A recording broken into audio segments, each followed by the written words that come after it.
Pisces, this is your astrology forecast for June 2015.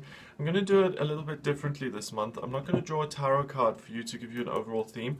I'm going to focus on the astrology exclusively, and I'm going to look at the planets the way I usually do in terms of where they are located in your chart, what signs they occupy, how they're influencing you. But I'm going to focus a little bit more on some of the aspects.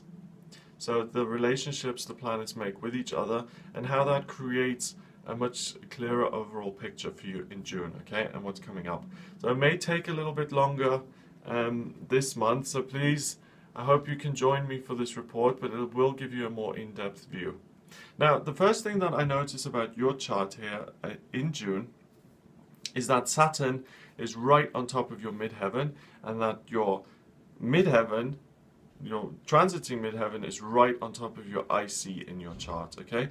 So it's almost like work has become family, family has become work, things are a little bit topsy-turvy, and you feel really nurtured and safe in work, and in your practical family life you feel like you have to apply yourself a little bit more. So this is quite a heavy kind of time, heavy kind of energy, where this isn't like sitting on the beach sipping cocktails. You're working, you're very comfortable at work, and your relationships seem a little bit dry at the beginning of the month. Now the full moon occurs on the 2nd of June, and that happens in your 10th house in the sign of Sagittarius. Now the full moon is always a time of light being shined onto a situation, and this is in your working sector in Sagittarius. So what this will do, it will open a door in terms of your working life. It will show you where the next step is, how you can create more structure in terms of your work, how you can create a working environment that's much more solid, more reliable, more predictable even. And I think part of your hard work has led up to this point. So you have been working really hard. That now kind of leads to something new. So it could be that people celebrate the successes or celebrate the hard work, and new doors of opportunity open as a result of that. But definitely the new moon is going to be a time of blossoming in terms of your career around the 2nd. Now the 6th of June sees Venus going into Leo in your 6th house. And Venus is the goddess of love, and Leo is the sign of being expressive, of being confident, of being warm-hearted, and really applying yourself to something with love. The 6th house is your daily routine in terms of work, and I think the new opportunities and the new structure that you've enjoyed in your working life now slot together, and you love and you're thrilled and over the moon with your job at the moment. I think this beginning of June will really offer you some fabulous opportunities that you've dreamt of, that you've hoped for, and you really see this sort of growth and expansion that you've been desiring. Jupiter, the planet of good luck and good fortune, that's in an aspect with Mars, the planet of desire and war, and that's in a sextile aspect. A sextile is a really harmonious aspect. The planets are 60 degrees away from each other. Excuse me. And it means that Jupiter inflates and improves and kind of sprinkles its dust of good luck on your working life and connects with Mars in a kind of sense, the way you communicate, and it almost makes your work feel like you're in the right place at the right time. So you feel completely at ease the way your work is progressing. I think circumstances are almost going to be out of your control because things will take off by themselves and get better by themselves. I don't even think you need to do very much once the full moon occurs on the 2nd, and things will just kind of take on a life of their own, and your working life is going to improve, improve, improve. At the same time, these first 2 weeks of June, Saturn is trining Venus. And again, that causes a real love for your work, a real foundation, a real solidity, and a desire to stay where you are. I don't think you're going to want to go anywhere, to even think about changing your jobs, to go on a holiday at the moment. I think you're pretty happy going to work and really excelling in that field. Now, Mercury comes out of retrograde on the 12th of June. And that's interesting because it's very happy in the sign it's in, which is Gemini. Mercury rules Gemini, so communication really starts to flow very easily. And really what I feel is that this starts to balance out that kind of split you've had between work and family. And I think work continues to be good, but family doesn't seem to be so difficult and communication doesn't seem to be so stifled. And it's like you don't need to use work as a safe haven anymore. I think it becomes much more easy. And not only that, it's not just, Mercury retrograde is associated with communication becoming much more challenging. And usually when it ends, it's just things get back to normal. But this time it's almost like the floodgates breaking open because it is in such a good placement. It's right at the very bottom of your chart. It represents your roots. It represents how you feel within yourself, where you come from, what it is you're saying. So you're going to be speaking your truth. And you're going to be speaking what's really important to you and what you really feel without compromising. So I don't think you're going to be particularly concerned with what other people think. I don't think you're going to be particularly tactful. I think you're just going to be, this is my truth, I'm going to say it. If you like it, great. If you don't like it, whatever. So you're very much black and white and very kind of forceful and very dry about all of this month. And that's good for you because you can tend to go into the water side of things a little bit too much and let your emotions influence your thoughts and your ideas. And this month, I think, specifically around the middle of the month, it's going to be about your ideas and what you care about and what you feel to be right. Okay, so yeah, Mercury is going to be in Gemini all month, so that's an ongoing theme that continues. And the outer planets are doing things as well. So the outer planets don't often make these reports because they move very, very slowly. So Pluto is the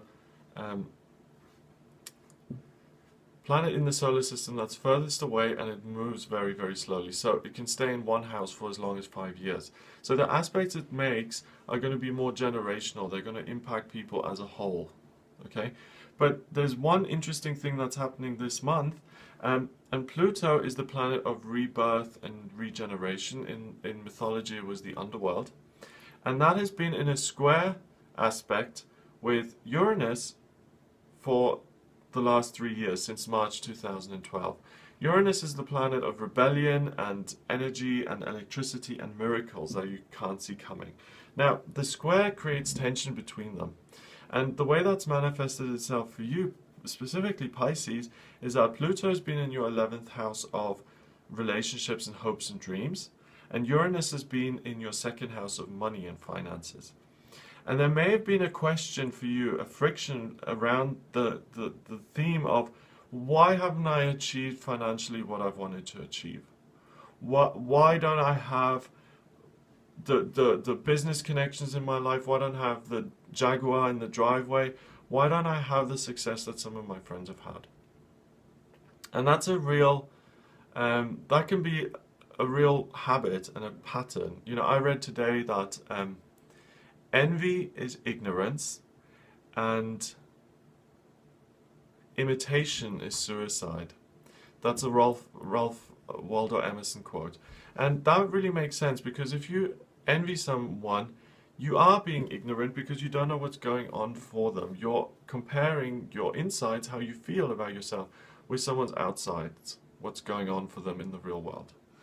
And imitation is suicide because you're literally killing yourself if you're not being yourself. If you're saying, I'm not good enough, I'm going to take the way they do it, I'm going to map that onto myself and do it, where are you? You've taken your own personality and left it. So that has been a theme for you, and that comes to an end on the 13th of June. Now, I really feel that with the success and the stability that you've got at work, you're coming out of that. I think part of that feeling would have driven you forward to achieve more, to work harder, to succeed more, to be more abundant in terms of your financial life.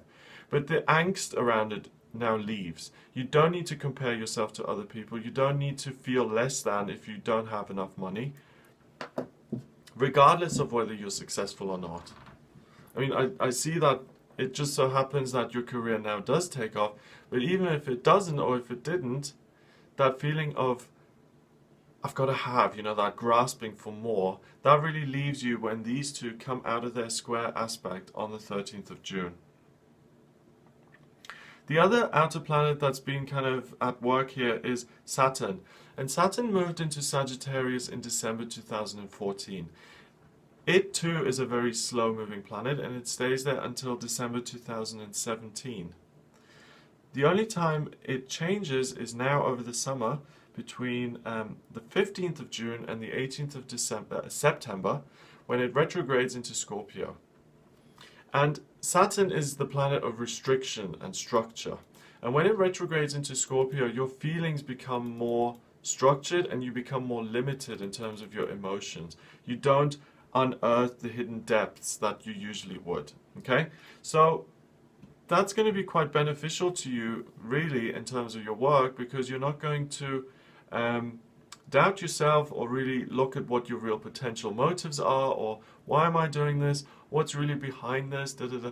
And you do tend to question yourself at times, and you do kind of mull things over, and that doesn't really bother you so much over the summer, and you become much more practical, specifically in the area of work. So these outer planets do really have an effect on you, specifically over this summer. And the next thing that really comes in then on the 16th of June is the new moon that happens in Gemini. A new moon is when the moon is completely black, and you can think of it like a drain pipe in a bathtub. It just pulls things into it, okay? And the new moon is similar. It happens in Gemini in your fourth house.